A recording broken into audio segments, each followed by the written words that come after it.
They called her the Ghost of Park Avenue. For 7 years, Clara Sterling was the invisible woman standing in the shadow of her billionaire husband, Richard. She was mocked, ignored, and eventually replaced. When Richard handed her the divorce papers, he expected a war. He expected her to beg. Instead, she signed them quietly, packed a single bag, and vanished into the night. Richard thought he had won. He thought she was nobody. But 3 months later, when the engines of a Gulfstream G650 screamed over the tarmac at the year's biggest gala, Richard realized he hadn't just lost a wife, he had unleashed a rival. This is the story of how the woman he discarded returned to destroy him.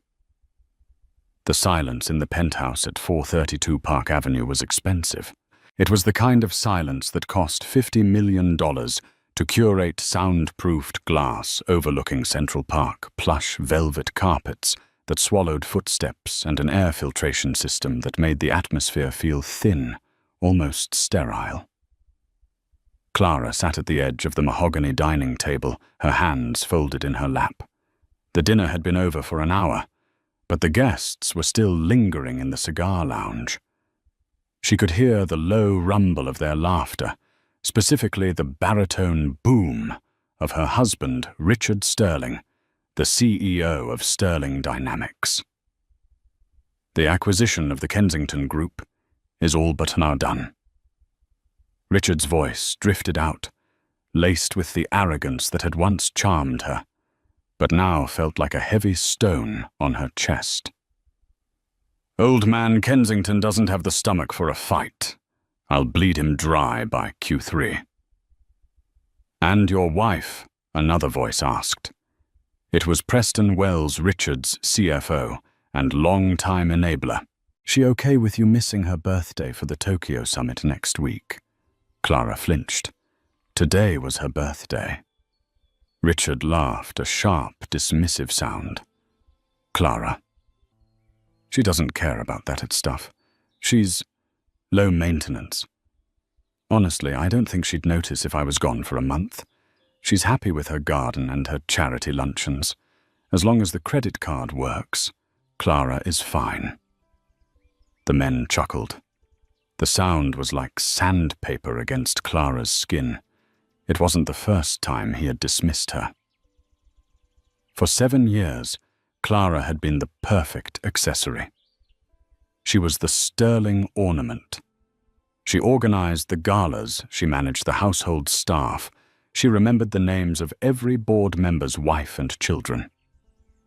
When Richard's mother, the formidable Agatha Sterling, had fallen ill with dementia, it was Clara who sat by her bedside at Mount Sinai Hospital for weeks, holding her hand while Richard was too busy closing deals in Davos. But to Richard, she was furniture, pretty silent and easily ignored. Clara stood up. She walked to the window looking out at the glittering grid of Manhattan. She wasn't just a trophy. Before she was Clara Sterling, she was Clara Mitchell, a scholarship student at Wharton, who had graduated top of her class. She had met Richard when he was just a struggling heir trying to prove he wasn't a failure. She had edited his pitches. She had caught the accounting error in 2018 that would have cost the company millions. She had done it all from the shadows, letting him take the light. And tonight, on her 32nd birthday, he hadn't even bought a card. The door to the lounge opened, and Richard walked out, loosening his tie. He smelled of scotch and expensive tobacco. He stopped when he saw her blinking as if surprised to find her still there. "Oh," he said. "You're still up? Look, Preston and the guys are heading to the box. I'm going to join them. Don't wait up." Clara turned slowly. "Richard," he sighed, checking his Patek Philippe watch. "What is it, Clara?" "Make it quick." "There's an envelope on your desk," she said softly. "What a bill. Just pay it." "No," she said. "It's the papers you asked Whitmore and Associates to draft last year. The ones you thought I didn't find." Richard froze. The air in the room shifted. He had threatened divorce a year ago during a heated argument, claiming he needed a wife with more fire, someone like the scandalous socialite Isabella Vance, though he never admitted it out loud. He had the papers drawn up to scare her, to keep her in line. "I signed them," Clara said. Her voice didn't shake. Richard narrowed his eyes. "Stop being dramatic. Go to bed. We'll talk about your little mood swing in the morning. I'm not being dramatic, Richard. I'm being efficient. Isn't that what you like?" She gestured to the hallway. "I signed the NDA. I signed the asset waiver. I'm taking nothing but my clothes and the jewelry my grandmother gave me. You keep the penthouse, the Hamptons estate, the accounts. I just want out." Richard stared at her. For a moment, a flicker of fear crossed his face, not because he loved her, but because he hated losing control. But then his ego took over. He looked at her simple beige dress, her pulled-back hair, her lack of makeup. He thought she was bluffing.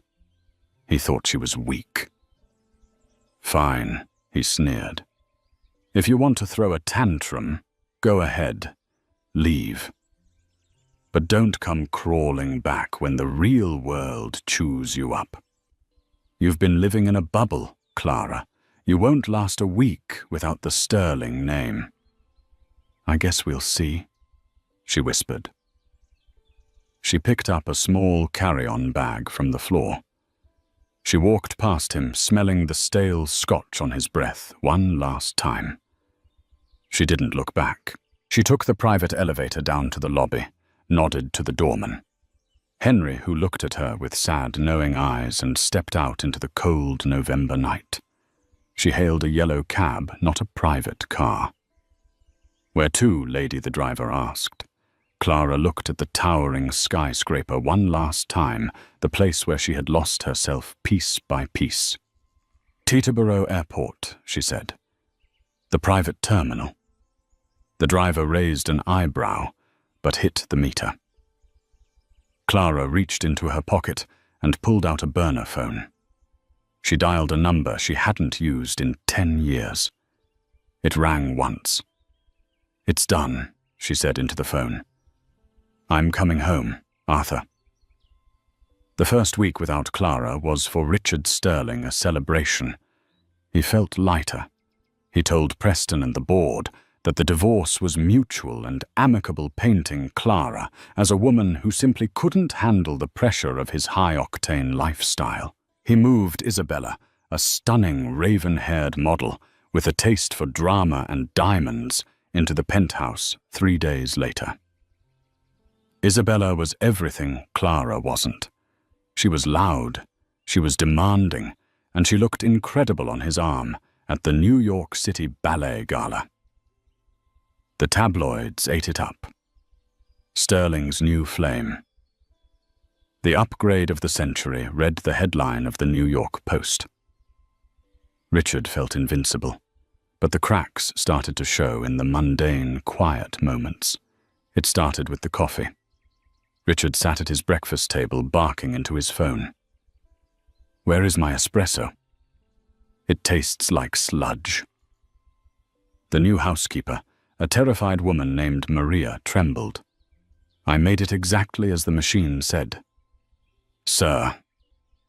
Richard threw the cup into the sink. Clara used to source the beans herself from a small roaster in Colombia. She ground them every morning at 500 a.m., so the coffee would be ready when he woke up. He didn't know that. He just thought good coffee appeared. Then it was the schedule. "Why am I booked for a lunch with Senator Higgins?" Richard yelled at his assistant, Sarah, 2 weeks later. "I hate Higgins. He's a bore." "Sir," Sarah stammered. "Mrs. Sterling, I mean Clara, always handled the senator. She knew exactly what to say to get his vote on the zoning laws without you actually having to meet him. She used to take his wife to tea at the plaza." Richard fell silent. He had secured the zoning permits for his new Brooklyn tech hub last year. He thought it was his charm. It was Clara having tea. Then came the business hit. A month after the divorce, Richard sat in the boardroom of Sterling Dynamics, sweating. The Kensington deal, the one he bragged about on Clara's birthday, was falling apart.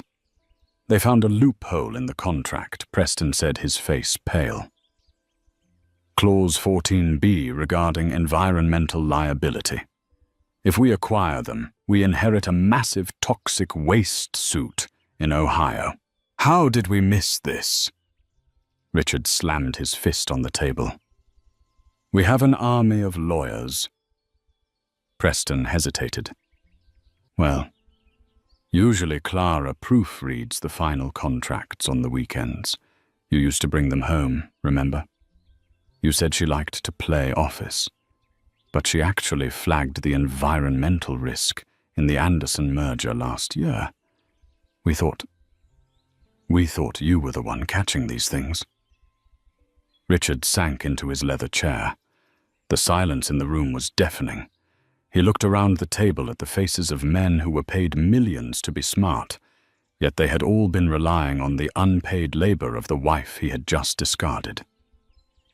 Fix it, Richard whispered. Just fix it. He went home that night exhausted.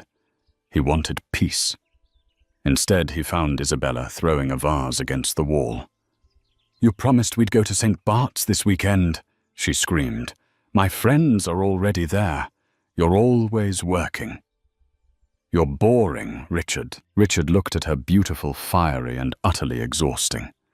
He thought of Clara. Clara, who would have had a hot meal waiting. Clara, who would have massaged his shoulders and asked about the Kensington deal with genuine insight. Clara, who never asked for anything. He walked past Isabella, ignoring her screaming, and went into his study. He poured a drink. He sat at his desk where the divorce papers had been. He opened his laptop and did something he hadn't done in years. He Googled her. Clara Sterling. Nothing. No social media, no new address, no paparazzi photos. It was as if she had ceased to exist. She'll come back, he muttered to himself, downing the scotch. She has no money, no connections. She's probably living in a motel in Queens. She'll come crawling back, asking for alimony. He was wrong. At that very moment, 3,000 miles away, in a sprawling vineyard estate in Napa Valley, Clara was not crying in a motel. She was standing on a balcony, overlooking rows of grapes that glowed golden in the sunset. She was wearing a silk robe that cost more than Richard's car, and she wasn't alone. A man with silver hair and a kind, sharp face walked up behind her. He handed her a glass of wine. This was Arthur Pendleton, the reclusive billionaire owner of Pendleton Global, a man who had been Richard Sterling's fiercest rival until he retired 5 years ago. The jet is fueled, Clara, Arthur said softly. We fly to New York tomorrow. Are you ready? Clara took a sip of the wine. Her eyes were no longer soft and submissive. They were cold, clear, and focused. I'm not just ready. Arthur, she said, a small, dangerous smile playing on her lips. I'm overdue. She turned to look at the man who had been her late father's best friend, the man who had secretly paid for her education, the man who knew her worth. Richard thinks he runs New York, Clara said. Let's go show him who really built his throne. The air in Napa Valley was different from New York. It didn't smell of exhaust and ambition. It smelled of damp earth and old money. For the first 2 weeks at Arthur Pendleton's estate, Clara did nothing but sleep. 7 years of cortisol, 7 years of walking on eggshells, 7 years of suppressing her own brilliance to stroke Richard's fragile ego. It had all taken a physical toll. She slept for 14 hours a day, waking only to eat the simple meals prepared by Arthur's chef, Jean-Luc. Arthur left her alone. He knew that before you could build a weapon, you had to forge the steel, and the steel needed to cool. On the morning of the 15th day, Clara walked into Arthur's library. It was a massive room, lined with first editions and maps of the world. Arthur was sitting by the fire, reading the Wall Street Journal. "I'm done sleeping," Clara said. Her voice was raspy but steady. Arthur lowered the paper. He looked at her. She was wearing a simple pair of jeans and a white linen shirt, but her posture had changed. The slump of the submissive wife was gone. She stood with her weight evenly distributed, her chin up. "Good," Arthur said, "because Richard's stock dropped for yesterday. The Kensington deal is leaking oil just like you predicted. He's panicked. He fired his chief legal officer yesterday." Clara walked over to the desk and picked up a tablet. She scrolled through the market data with a speed and fluency that would have shocked Richard. "He fired Matthews." Clara scoffed. Matthews was the only one holding the compliance department together. Richard is cutting off his arm to save a finger. He's going to try to pivot to the Asian tech market to cover the loss. Arthur raised an eyebrow. "How do you know?" "Because that's what he did in 2019 when the European merger failed. He's predictable." "Arthur, he thinks he's a visionary, but he plays from a playbook I wrote for him 5 years ago." Arthur stood up and walked to a wall covered in a velvet curtain. He pulled a cord, revealing a massive whiteboard filled with schematics, flowcharts, and corporate structures. "Then let's write a new playbook," Arthur said. "My company, Pendleton Global, has been dormant in the public eye since I retired. People think I'm an old man growing grapes. They don't know I've been liquidating assets to build a war chest." He handed Clara a marker. "I have the capital," Arthur said, "but I'm too old for the dogfight. I need a CEO.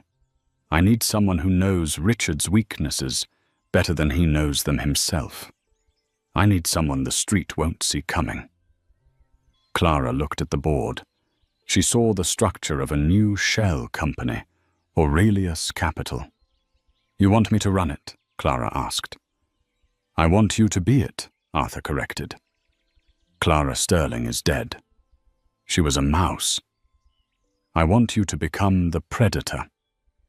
The next 2 months were a blur of intensity. This wasn't a makeover montage of shopping bags and spa days, though that happened too. This was a boot camp for corporate warfare. Clara spent her mornings with Elias Thorne, a crisis PR manager who had salvaged the reputations of senators and royalty. He taught her how to speak in sound bites, how to hold a room with silence, how to use her eyes to intimidate. "You have a habit of looking down when you finish a sentence," Elias scolded her one afternoon. "It's a submission signal. Stop it. When you finish speaking, you look them dead in the eye and dare them to interrupt." Her afternoons were spent with Kenji Sato, a forensic accountant who flew in from Tokyo. Together, they dissected Richard's empire. They found the shell companies in the Cayman Islands Richard used to hide debt. They found the inflated asset reports. They found the leverage points. "He's overextended," Clara said one evening, circling a number in red. "He leveraged the Park Avenue penthouse against the Brooklyn tech hub. If the tech hub gets delayed by zoning issues, he defaults on his personal loans. And who controls the zoning board in Brooklyn now?" Arthur asked, sipping an espresso. Clara smiled.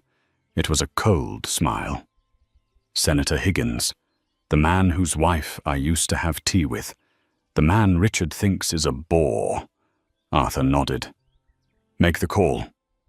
Then came the aesthetic transformation. Arthur flew in a stylist from Paris, a woman named Colette, who had dressed royalty. Colette took one look at Clara's beige wardrobe and threw it all in the trash. "Beige is for apologies," Colette said with a sneer. "You are not apologizing anymore." They cut her hair. The long, wavy locks that Richard liked, because they made her look sweet, were chopped into a sharp, asymmetrical bob that framed her jawline like a blade. They dyed it a shade darker, a rich espresso color that made her green eyes pop with startling intensity. She traded the flowy skirts for tailored power suits by Tom Ford and Alexander McQueen. Sharp shoulders, clinched waists, stilettos that clicked on the floor like gunshots. By month 3, Clara looked in the mirror and didn't recognize the woman staring back. The ghost was gone. In her place was a woman who looked expensive, dangerous, and completely untouchable. "You're ready," Arthur said, standing behind her reflection. "For what?" Clara asked. "The Metropolitan Winter Charity Ball is this weekend," Arthur said. "It's the biggest event of the New York season. Every shark, every hedge fund manager, every rival will be there. Richard is the guest of honor. He's planning to announce his new IPO." Clara turned around. "He won't be expecting us." "No." Arthur grinned. "He thinks you're gone. He thinks I'm retired. We're going to walk into his house, drink his champagne, and announce the launch of Aurelius Capital." Clara picked up her new phone, a sleek encrypted device. "Let's fuel the jet." Arthur. The Metropolitan Winter Charity Ball was the kind of event where the air conditioning smelled like expensive perfume, and the flowers cost more than a mid-sized sedan. Held at a historic mansion on Fifth Avenue, the red carpet was a gauntlet of blinding flashbulbs and screaming paparazzi. Inside, the mood was tense. The financial world was jittery. Rumors were swirling about a new player in the market, a company called Aurelius that had been quietly buying up tech stocks, but no one knew who was behind it. Richard Sterling stood near the ice sculpture, swirling his martini. He looked tired. The bags under his eyes were visible, even through the heavy concealer his makeup artist had applied. Next to him, Isabella was complaining. She was wearing a dress that was too loud a neon pink concoction, with feathers that shed every time she moved. "Richard, stop looking at your phone," Isabella whined, hanging off his arm. "The photographers are over there. We need to look happy." "I am happy," Richard snapped, checking his stock ticker. I have a bad feeling." The zoning permit for Brooklyn was denied this morning. Higgins blocked it. "Who cares about Brooklyn?" Isabella rolled her eyes. "Look, there's Anna Wintour. Introduce me." Richard sighed. He missed Clara. He missed how she used to stand silently by his side, handing him water, whispering the names of people he forgot, smoothing over his rough edges. Isabella was a jagged edge that cut him every time he moved. "Ladies and gentlemen," the announcer's voice boomed over the speakers. "Please clear the main entrance. We have a late arrival." Richard checked his watch. It was 9:30 p.m.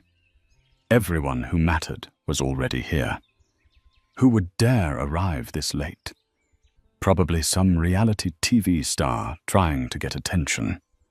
Richard muttered to Preston Wells. But then the room changed. It started as a murmur near the door, a ripple of sound that spread through the crowd like a wave. Then the hush fell. The heavy oak doors swung open. The first thing people noticed was Arthur Pendleton. The silver-haired lion of Wall Street hadn't been seen at a gala in 5 years. His presence alone was a headline. He walked with a cane, Not because he needed it, but because it looked regal. He wore a tuxedo that fit perfectly. But no one was looking at Arthur. They were looking at the woman on his arm. She was wearing a dress of liquid velvet, a deep blood-red crimson that absorbed the light. It was backless, structured, and daring with a slit that ran up her thigh. Around her neck sat the Pendleton diamonds, a necklace worth $6 million that hadn't been worn since Arthur's late wife died 20 years ago. Her hair was sharp, her makeup was flawless. Her face was a mask of cool, amused indifference. The photographers went feral. The flashes were so intense, it looked like a lightning storm had trapped itself in the foyer. Who is that? Is that a model? Wait, is that... Richard squinted. He felt a strange buzzing in his ears.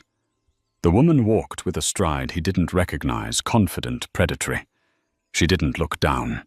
She looked straight ahead, scanning the room as if she owned the building. She stopped at the top of the grand staircase.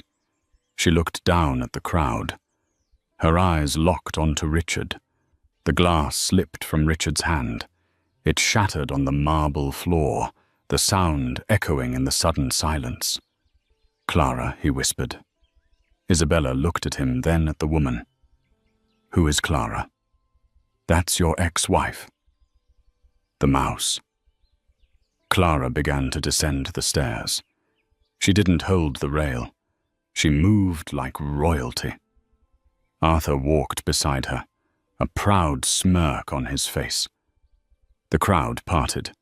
It wasn't polite. It was instinctual. People moved out of her way, like water parting for a shark. She walked straight toward Richard. Richard's heart hammered against his ribs. He expected her to look tired. He expected her to look sad. He expected her to look like the woman he threw away. Instead, she looked like a goddess of vengeance. She stopped 2 feet in front of him. The smell of her perfume, santal and black rose, hit him. It was intoxicating and unfamiliar. "Hello, Richard," she said. Her voice was lower, smoother than he remembered. "Clara." Richard stammered. You look expensive," she finished for him. A small, cruel smile touched her lips. "I suppose freedom suits me."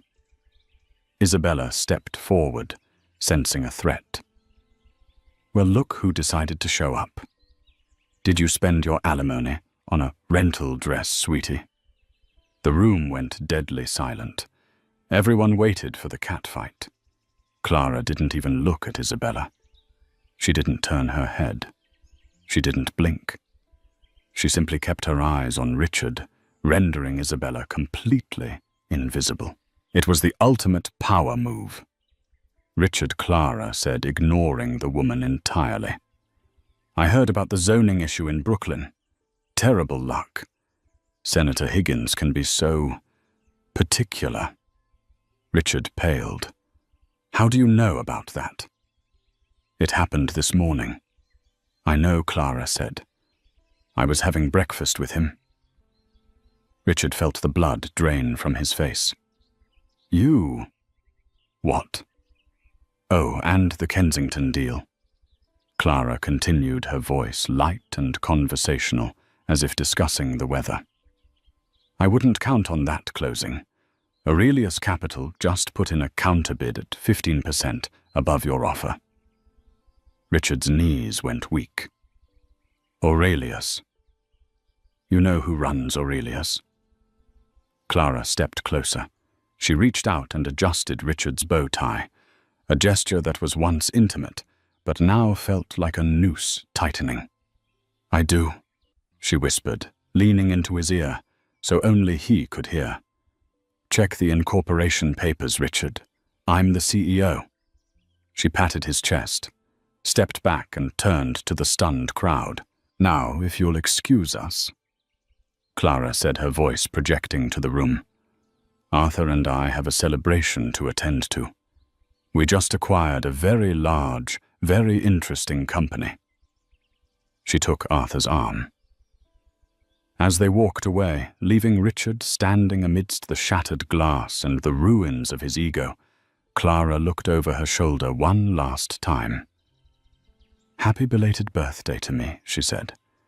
And then she walked into the ballroom, leaving Richard Sterling suffocating in her wake. The morning after the gala, the hangover at Sterling Dynamics was not from alcohol. It was from panic. Richard stormed into his office at 7:00 a.m., his tuxedo from the night before, still crumpled on the floor of his private bathroom where he had slept. The phones were ringing off the hook. "The stock is down 12%. Preston Wells said, pacing the room, sweating through his shirt. "The market is reacting to the Aurelius announcement. They think you lost your touch, Richard. They think you got played." "I didn't get played," Richard roared, throwing a tablet across the room. "She's bluffing. Clara doesn't know how to run a conglomerate. She's a secretary with a rich sugar daddy." But the fax machine in the corner whirred to life. It spat out a single document. Preston picked it up. His hands shook. "What is it?" Richard snapped. "It's a notification from the SEC." Preston whispered. "Aurelius Capital just filed a 13D form." "Speak English, Preston." "They bought a stake." Preston looked up, his face grey. "Richard, they didn't just outbid us for Kensington. While we were at the gala, drinking champagne, Clara and Arthur were buying Sterling Dynamics stock on the Asian markets. They own 15% of the company." Richard fell back into his chair. 15% was enough to demand a seat on the board. It was enough to call for a vote of no confidence. "Get the legal team," Richard hissed. "Sue them. Antitrust, conflict of interest, anything. Stall them." But it was too late. At 10:00 a.m., the glass doors of the conference room opened. The entire board of directors was already seated, looking grim. They hadn't told Richard the meeting started early. At the head of the table where Richard usually sat, stood Clara. She wore a navy blue power suit, her hair slicked back, looking every inch the corporate raider. "You can't be in here," Richard shouted, bursting into the room. "Security, get this woman out." "Sit down," Richard said. George Halloway, the chairman of the board. "Ms. Sterling." "Excuse me. Ms. Mitchell is our largest minority shareholder. She has a right to be heard. She's my ex-wife. This is a vendetta." Clara didn't scream. She didn't argue. She simply pressed a button on the remote in her hand. The projector screen behind her lit up. It showed a timeline of the failed Kensington deal, the EPA violations in Ohio, and most damning of all, a secret transfer of $5 million from company accounts to a personal shell company Richard had used to buy Isabella a villa in Tuscany. The room gasped. This, Clara said, her voice cool and clinical, is embezzlement, or at the very least, gross misuse of shareholder funds. She looked at Richard. Her eyes were void of any love they once held. "You missed the EPA clause in the Ohio contract because you were too busy hiding assets for your mistress," Clara said. "I tried to warn you about the environmental risks a year ago. You told me to stick to flower arranging." She turned to the board. "Aurelius Capital is willing to buy out the debt Sterling Dynamics has incurred," she announced. "We will inject capital and stabilize the stock. But we have one condition." "What condition?" George Halloway asked. Clara pointed a manicured finger at Richard. Him, she said. He steps down as CEO, effective immediately, and he forfeits his golden parachute to cover the losses he caused. Richard looked around the table. He looked for allies. He looked for Preston. But Preston was staring at his shoes. George Halloway was nodding slowly. They were cutting him loose. "You can't do this," Richard whispered. "I built this company." "No, Richard," Clara said, closing her folder. "Your father built it. I maintained it. You just spent it." By 2:00 p.m., Richard Sterling was escorted out of his own building by security. He stood on the sidewalk of Wall Street, holding a cardboard box containing a framed photo of himself and a stapler. It was a humiliation so complete, so public, that he felt numb. He couldn't go to the Hamptons. The company jet was grounded. He hailed a cab and went to the penthouse. He needed comfort. He needed Isabella. He needed someone to tell him he was still a king. He opened the door to the penthouse. The place was a mess. Suitcases were open on the floor. Isabella was frantically throwing designer clothes into a Louis Vuitton trunk. "Isabella," Richard asked, dropping his box. "What are you doing?" She spun around. She wasn't wearing the diamonds he gave her. She was wearing travel clothes. "I saw the news, Richard." She spat. "Stock dropped 40%. You're under investigation for embezzlement." "Are you kidding me? It's a misunderstanding." "Clara set me up. I'll fix it." "Fix it with what?" Isabella laughed, a shrill, cruel sound. "I tried to use the black card at Bergdorf's an hour ago. Declined. Do you know how embarrassing that is?" The salesgirl cut the card in front of me. "Isabella, baby, please. I just need a few days to liquidate some assets." "You don't have assets," she screamed. "I called my lawyer. The penthouse is leveraged. The cars are leased by the company. You're broke, Richard." "And I don't do broke." She zipped up her bag. "I'm going to Miami," she said. "Julian has a yacht there. He's been texting me for months." "Julian." Richard felt sick. Julian was his 25-year-old intern. "You're leaving me for an intern." "He's not an intern anymore." Isabella smirked as she walked to the door. "He just got hired at Aurelius Capital. Apparently they pay very well." The door slammed. The silence that followed was heavy and suffocating. Richard sank onto the floor. He looked around the empty apartment. The view of Central Park was grey and rainy. For the first time in 7 years, he was truly alone. He thought of Clara. He thought of how she used to make him tea when he was stressed, how she listened to him rant for hours without complaint, how she built him up when he felt small. He realized with a terrifying clarity that Clara was the only person who had ever actually loved him, not his money, and he had treated her like a servant. Desperation clawed at his throat. He pulled out his phone. He dialed her number. It rang 3 times. "This is Clara," her voice answered. It was professional, distant. "Clara," Richard choked out. "Clara, please, you have to stop this." "Richard." She sounded surprised he had the audacity to call. "I'll give you anything," he begged. Tears were streaming down his face now. "I'll give you the house. I'll give you the shares. Just stop the investigation.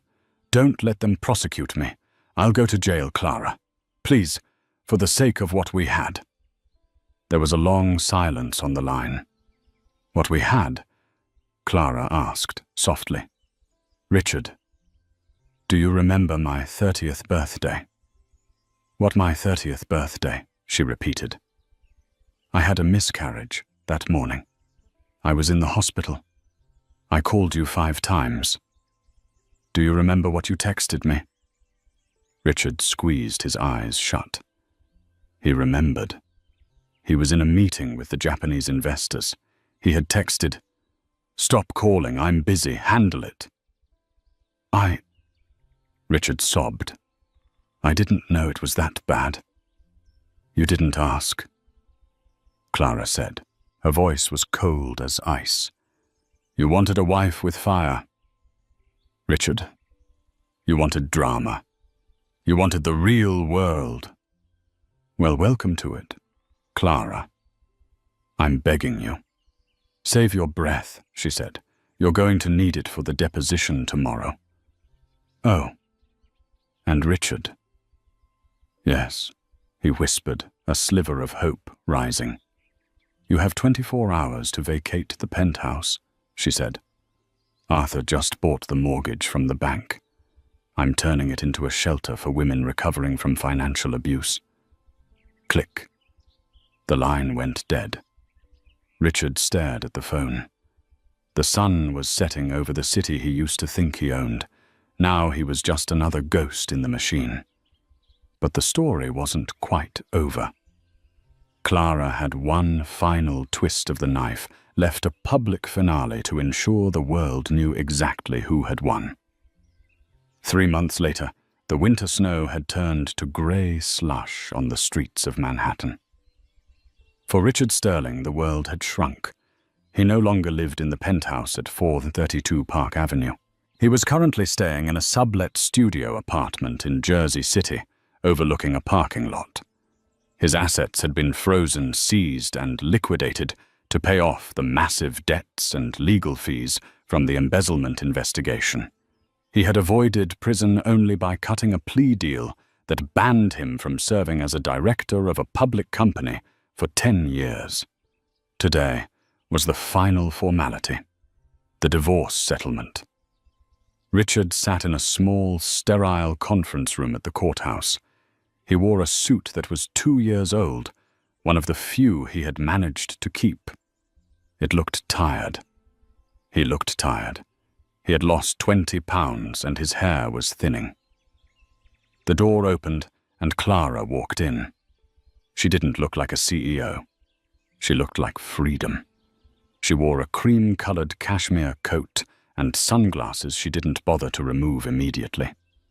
She was flanked by Arthur Pendleton and her lawyer. She sat opposite Richard. She didn't say hello. She just slid a folder across the table. "Sign here." "Here and here," her lawyer said. Richard picked up the pen. His hand trembled. "Clara," he said, his voice cracking.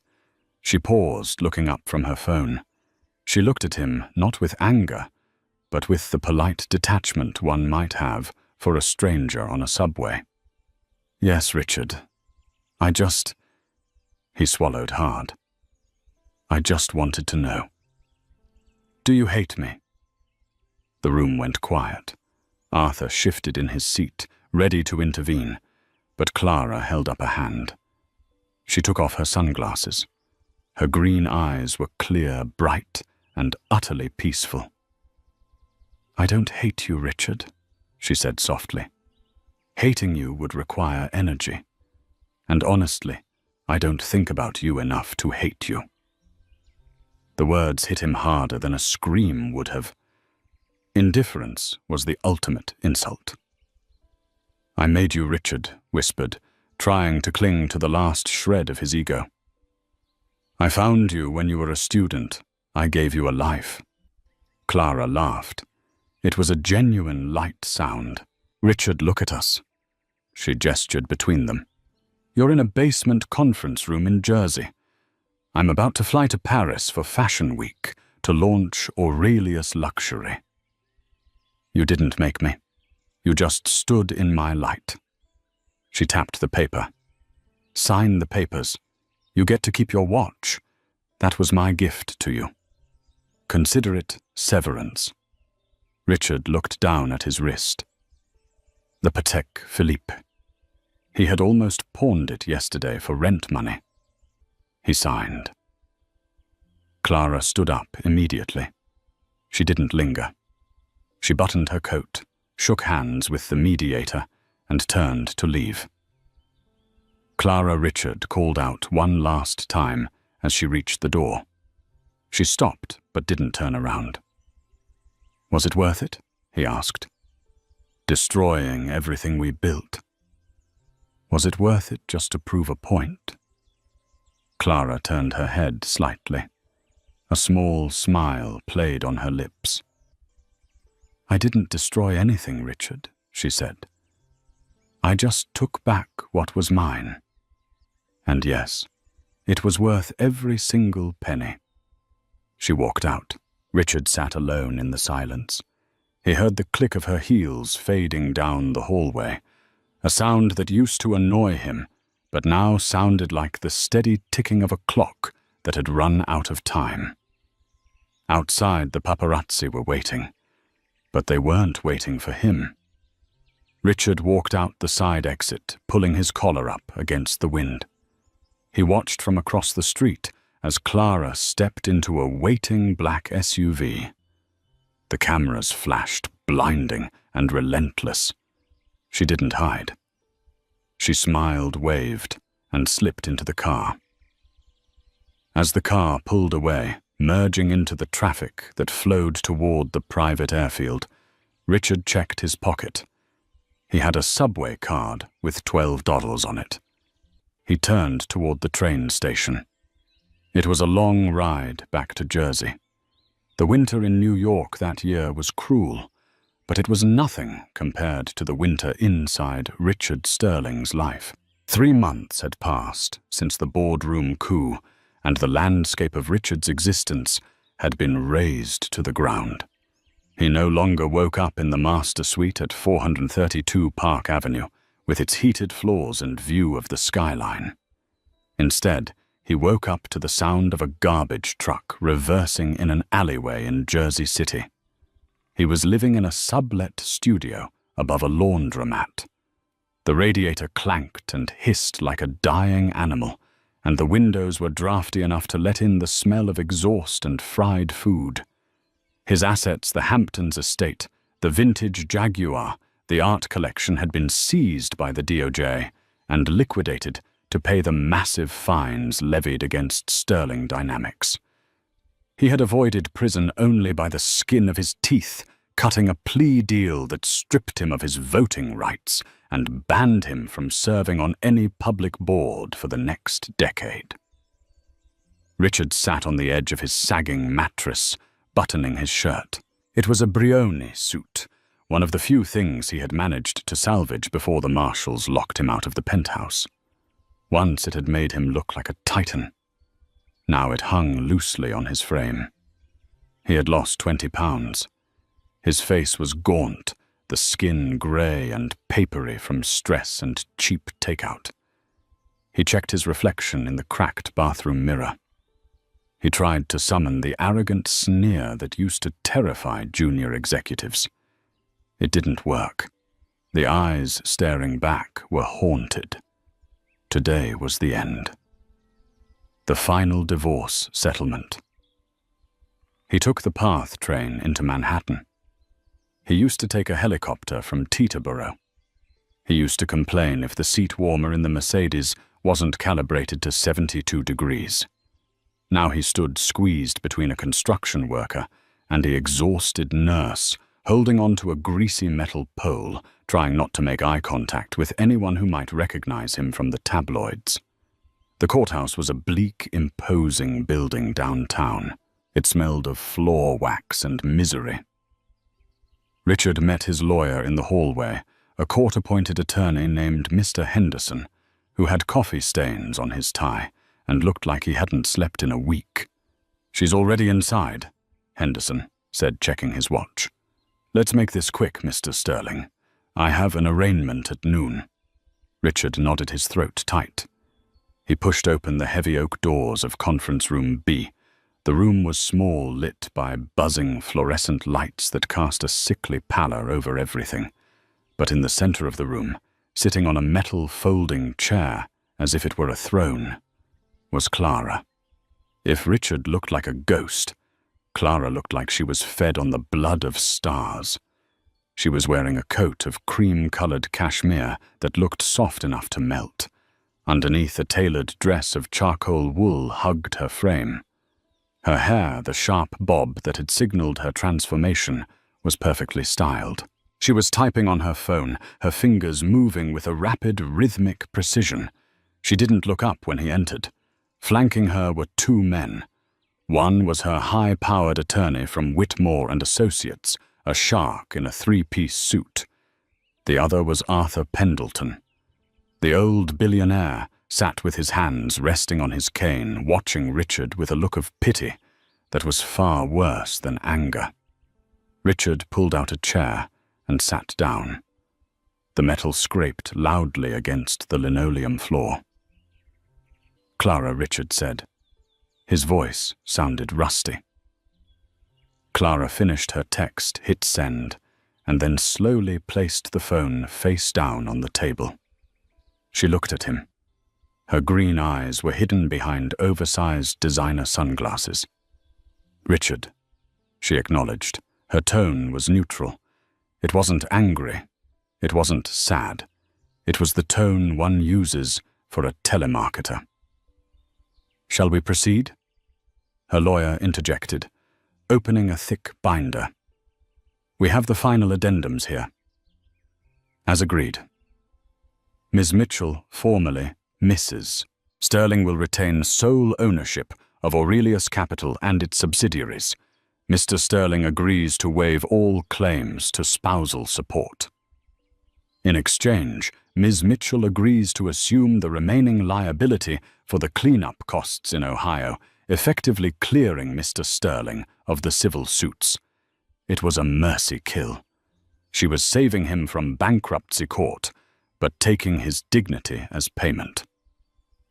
"Sign here, here, and here," the lawyer said, sliding the document across the table. Richard picked up the cheap plastic pen provided by the court. His hand trembled. He looked at the bold letters at the top of the page. Dissolution of marriage. 7 years. 7 years of dinners, of parties, of him talking and her listening. 7 years of him thinking he was the sun, and she was just a planet caught in his gravity. He realized now, with a sick, sinking feeling, that she hadn't been a planet. She had been the gravity itself. Without her, he had simply floated away into the void. He signed his name. The ink was black and final. Richard Sterling. He pushed the papers back. Clara picked up a gold fountain pen, probably worth more than Richard's current apartment, and signed her name with a flourish. "Clara Mitchell." "It's done," the mediator said, stamping the document. Clara capped her pen. She stood up immediately, smoothing out her coat. She turned to Arthur. "The car is waiting. We need to get to Teterboro. The flight to Paris leaves in an hour." "Paris," Richard blurted out. Clara paused. She hadn't moved to leave yet, but her body language was already out the door. She looked down at him. "Fashion Week," she said simply. "We're launching the new luxury division of Aurelius." Richard stood up. He felt a desperate, clawing need to make her feel something. Anything. Anger, regret, sadness. He needed to know that he had mattered. "Clara, wait." She stopped.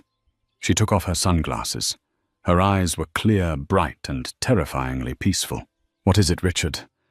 "I just—" He gripped the back of his chair, his knuckles white. "I need to know. Do you hate me? After everything I did. The neglect, Isabella.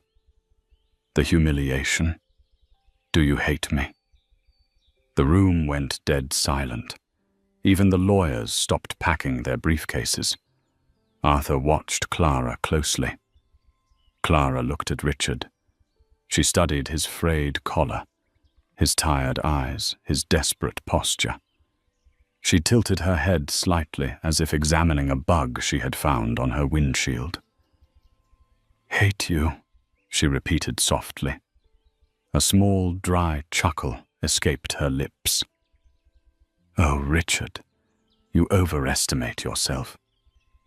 She took a step closer, not to intimidate him, but to ensure he heard every syllable.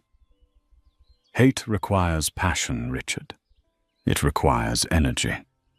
To hate you, I would have to wake up in the morning and think about you. I would have to care about your existence." She smiled, but it didn't reach her eyes. "I don't hate you," she said. "I'm indifferent to you. You're just a bad investment," I finally wrote off. "I don't think about you at all." Richard felt the breath leave his lungs. It would have been better if she had slapped him. If she had screamed, thrown a vase, cursed his name, it would have meant he still held power over her emotions. But this emptiness, this was the true death of Richard Sterling. "I made you," he whispered, his voice cracking, trying one last time to rewrite history. "I found you when you were a scholarship student. I gave you a life. I gave you the Sterling name." Clara's expression hardened just a fraction. "You didn't make me, Richard," she said, her voice dropping to a steel whisper. "You rented me. You used my brain to build your fortune and my patience to build your ego. You stood in my light and convinced me I was the shadow." She turned to the door. And regarding the Sterling name, she glanced back over her shoulder. "You can keep it. It's not worth much anymore." She walked out. Arthur Pendleton gave Richard a final nod, a gesture of finality, and followed her. Richard stood alone in the conference room. The silence was deafening. He looked down at his wrist. The Patek Philippe watch she had given him years ago was still there. She had let him keep it. He realized now it wasn't a gift. It was a reminder of the time he had wasted. He walked out of the courthouse 10 minutes later. The wind on the street was biting. Across the street, a commotion was unfolding. A sleek black SUV was idling at the curb. Paparazzi were swarming their flashbulbs, popping like fireworks in the grey afternoon. Richard stopped and watched. Clara emerged from the courthouse doors. The wind caught her coat, making it billow like a cape. She didn't shrink from the cameras. She didn't hide. She smiled a dazzling, victorious smile that he had never seen when they were married. She waved to the press, slipped into the back seat of the luxury car, and the door slammed shut with a heavy, expensive thud. The car pulled away, merging seamlessly into the traffic, heading toward a private jet toward Paris, toward a future that had no room for him. Richard stood on the sidewalk. People brushed past him, bumping his shoulder, not apologizing. He wasn't Richard Sterling, the billionaire, anymore. He was just a guy in a cheap suit, standing in the cold. He reached into his pocket and pulled out his Metro card. He had $12 left on it. He turned his collar up against the wind and began the long walk to the subway station. It would be a long ride back to Jersey. The rise and fall of Richard Sterling became a cautionary tale whispered in the corridors of Wall Street. It is a story that teaches a brutal, necessary truth: never underestimate the person who holds your life together from the shadows. Richard believed power was about noise, headlines, and intimidation. He forgot that true power is silent. He forgot that the foundation of his empire wasn't his charm or his family name. It was the brilliance of the woman he treated as invisible. Clara didn't just survive her divorce, she transcended it. She proved that dignity isn't something given to you by a man. It is something you forge yourself. And sometimes the quietest signature on a piece of paper is the loudest declaration of war. And that, my friends, is the story of Clara and Richard. It's a harsh reminder that karma doesn't always wait for the next life, Sometimes it arrives in a Gulf Stream G650. I want to know what you think.